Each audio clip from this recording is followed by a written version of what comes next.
Amadeus Mozart, the 18th century's celebrated musical wunderkind, began writing opera at age 11. Renowned in Europe as a child prodigy thanks to a relentless touring schedule managed by his father Leopold, the preteen composer was yet to receive an official contract to write an operatic work for the stage. Securing an opera commission was both the zenith of artistic achievements as well as the most financially rewarding of assignments, two objectives Mozart's father wanted realized as quickly as possible. Leopold's machinations within Vienna's music world eventually paid off, garnering the 12-year-old his first commission to produce La Finta Semplice, an Italian comedic opera in 3 acts. Mozart adored opera. It was everything he loved: music, drama, stagecraft, and dance, in a single art form. When he was granted the highly coveted position of honorary concertmaster to the Archbishopric of Salzburg at the age of 14, Mozart was disappointed to discover that the newly elected Archbishop Colloredo viewed opera as a frivolous drain on archiepiscopal revenues and refused to produce them. In response, Mozart began accepting opera commissions from different courts, resulting in long periods of absence and discord with his employer. Shortly after one such sojourn to Bavaria for the production of Idomeneo in 1781, Mozart received orders to cease assignments abroad. Unable to imagine life as a composer without opera, he responded by both threatening resignation and demanding a raise. This approach, understandably, did not yield the desired result, and Mozart found himself summarily terminated on the grounds of impudence. Following his expulsion from the palace, Mozart assumed the role of freelance musician and composer. Though a career path with neither security nor status, it nevertheless permitted the young Austrian freedom to compose opera wherever, however, and for whomever provided the best contract.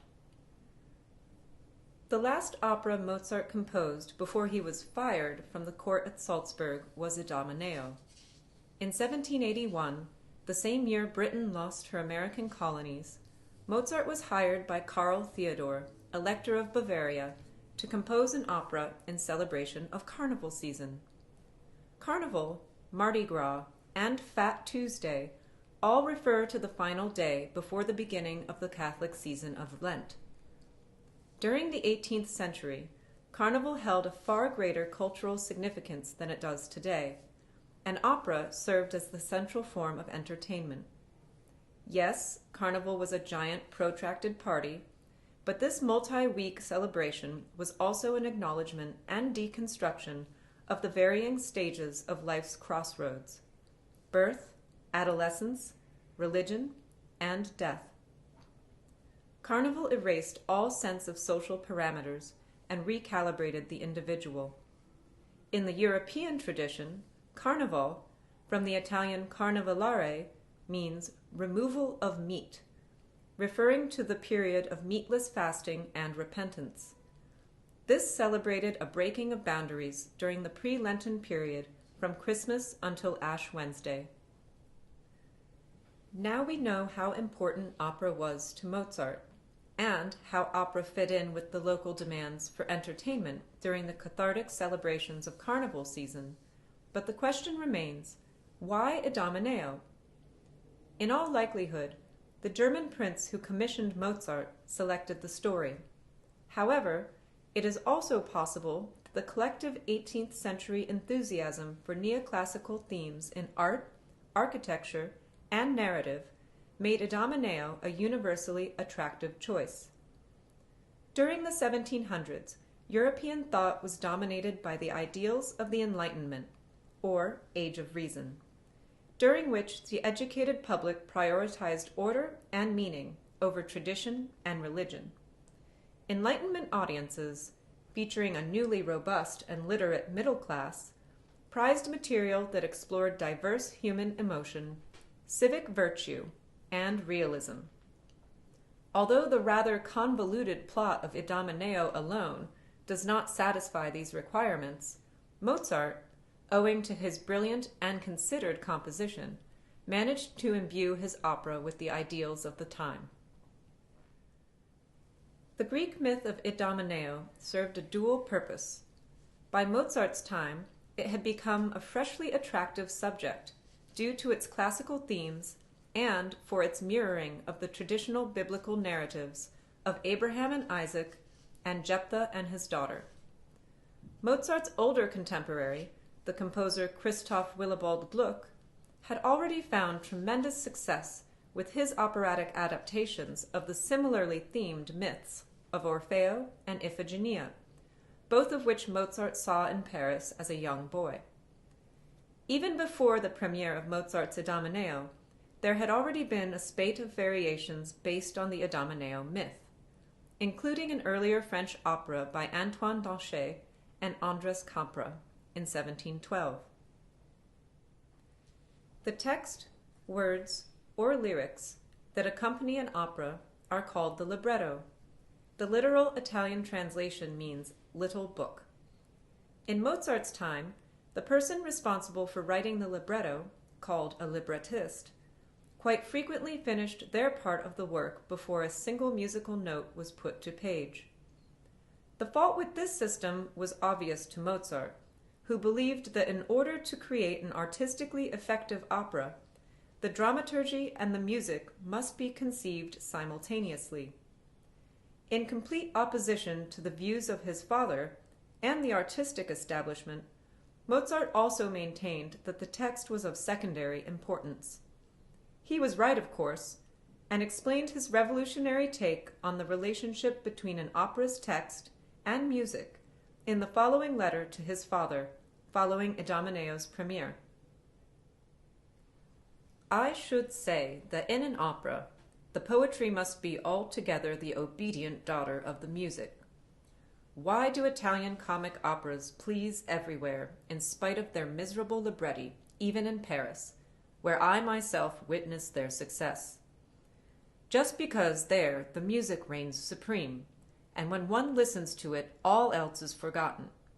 Why, an opera is sure of success when the plot is well worked out, the words written solely for the music, and not shoved in here and there to suit some miserable rhyme. Although Mozart would later revolutionize the way operatic composers collaborated with their librettists, for Idomeneo he went about things the old-fashioned way. Almost. After receiving his commission, Mozart hired Father Giambattista Varesco, an Italian chaplain and poet, to write the libretto. Varesco translated and reworked the previously mentioned French libretto of Danchet's Idomeneo from his home in Salzburg, while Mozart composed abroad in Bavaria. The pair corresponded, using Mozart's father as an intermediary, an arrangement that has conveniently preserved much of Idomeneo's creative development for posterity. To Varesco's dismay, Mozart continually requested changes, mostly in the interest of brevity, which drove Varesco to demand the libretto be published directly, as written, in its entirety. The libretto was published, but the text Mozart submitted for publication included edits he had made without the author's approval. The opera you're about to hear parts ways with the original myth and its operatic predecessor, most significantly by its overlay of Judeo-Christian values. In the ancient tale, Idomeneus is a Greek general and trusted advisor to Agamemnon, the king of the Greek military stronghold of Mycenae, during the siege of Troy. He was a fearless warrior and one of the select Achaeans, smuggled into the city via the Trojan horse. Achaean is a collective name for the ancient Greeks. Idomeneus survives the 10-year war, but upon his return to Crete, his ship is hit by a terrible storm. He promises the sea god Poseidon that he will sacrifice the first person he sees, should his ship arrive safely. Unfortunately, the sacrifice turns out to be his son, whom he kills immediately. The first operatic version by Danchet, as well as Mozart's subsequent staging, is a hybrid myth featuring the return of Idomeneo alongside the figure of Electra, or Electra, the daughter of Agamemnon, who was waiting out the Trojan War in Idomeneo's homeland of Crete. Electra is madly in love with Idomeneo's son Idamonte, who isn't secretly in love with, and secretly loved by Princess Ilia, the daughter of the defeated Trojan king Priam. Since Ilia is the captured daughter of Idomeneo's sworn enemy, the two young people are reluctant to admit their true feelings for one another. It's a bit of a Romeo and Juliet situation. Try as they might, the lovers are unable to keep their emotions under wraps. Idomene releases most of the Trojan enemy prisoners in a bid to impress Ilia, which in turn provokes Electra's jealousy. All of this transpires during Idomeneo's return voyage to Crete following the Trojan War. As in the original, his ship is struck by a terrible storm, and King Idomeneo promises to sacrifice the first person he sees to the sea god Neptune if his ship and crew arrive unharmed.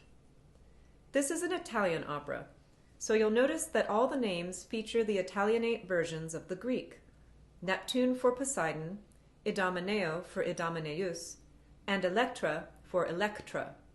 They are the same characters called by indigenous variants of the same names. Fearing the safety of his father, Idomene waits on the beach for his arrival.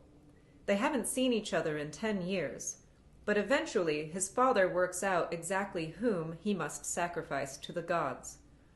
Instead of killing his son outright, Idomeneo flees in confusion and attempts to find a way around his promise.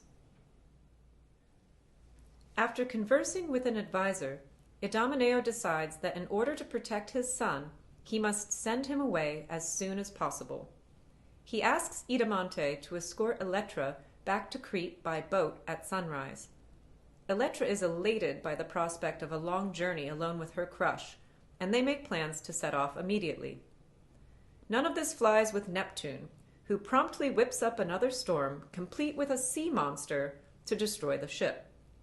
In the third and final act, all 4 principal characters sing their private hopes and desires in a quartet so beautiful that a private performance at home with family drove even Mozart to tears. In the end, Idomene slays the sea monster and offers himself as a sacrifice to the gods, and Ilia, who has finally revealed her love, commits to dying alongside him. In the face of such selflessness, Neptune agrees to forget about the whole sacrifice thing, so long as Idomeneo promises to step down as king and let his son assume the throne. Everyone lives happily ever after, except for Electra, who sings one of the opera's most famous rage arias and descends into madness, followed by a sudden and convenient disappearance. This is where the 1781 Idomeneo parts ways with the earlier French tragedy Idomenée, in which Idomeneo loses his mind after ceding the throne to his son and then kills him anyway. This production of the opera differs appreciably from its 1781 premiere. After its debut, Idomeneo languished in hazy obscurity in comparison to Mozart's more famous comedies, created in collaboration with his subsequent librettist, Lorenzo da Ponte. How such a superbly crafted opera came to be overlooked is truly mysterious. Certainly some combination of its difficulty, its relatively large orchestration, and its myriad revisions, updates, and variations did it no favors. In 1972, the venerable musicologist Daniel Hertz released an important new edition of the score. For the first time, all 3 versions of Idomeneo were studied, analyzed, and distilled into a cohesive authoritative version, guided and informed by Mozart's personal letters and notes. In Mozart's day, operas were composed with great attention to practical concerns. How many musicians will fit in the pit? Is there room for trombones? What musical demands can the available singers handle?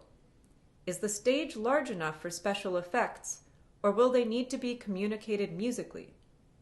For example, in the first performance of Idomeneo, the role of Idomene was written for a castrato, a male singer who underwent castration before puberty in order to retain a singing voice equivalent to that of a woman. In this specific incident, as Daniel Hertz writes in his work Mozart's Operas, Mozart could trust his Ilia, the veteran soprano Dorothea Wendling, much more than he could trust his Idamante, the young and inexperienced castrato Vincenzo dal Prato. Thus it comes as no surprise that she is given modulatory and chromatic passages to sing, while his part is mainly diatonic.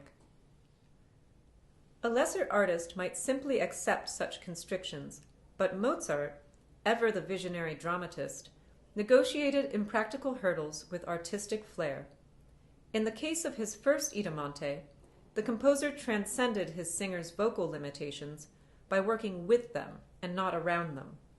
By grounding his castrato's melodies firmly in diatonic notes found within the key of the music and limiting the demand for ungainly motion or difficult intervals, Mozart musically conjures an image of Idamante as simple, constant, and faithful, just like his character. This would be, in fact, the final castrato role that Mozart would compose. His two subsequent versions were written for male tenor or female mezzo-soprano.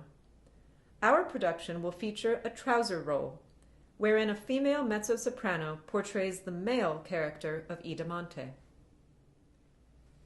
In the esteemed words of Leonard Bernstein, in order to bring a piece of music to life, we must study the whole work, get to know its insides, and then draw our conclusion.